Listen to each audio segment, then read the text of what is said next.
I'm gonna make a real quick video here on some starter issues with the Kubota L245. This is an old tractor. It's probably from the early 80s.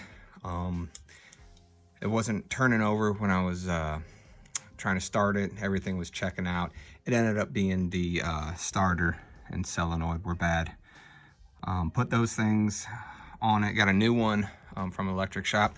Put it on there, and it was turning over great, but it still wouldn't start.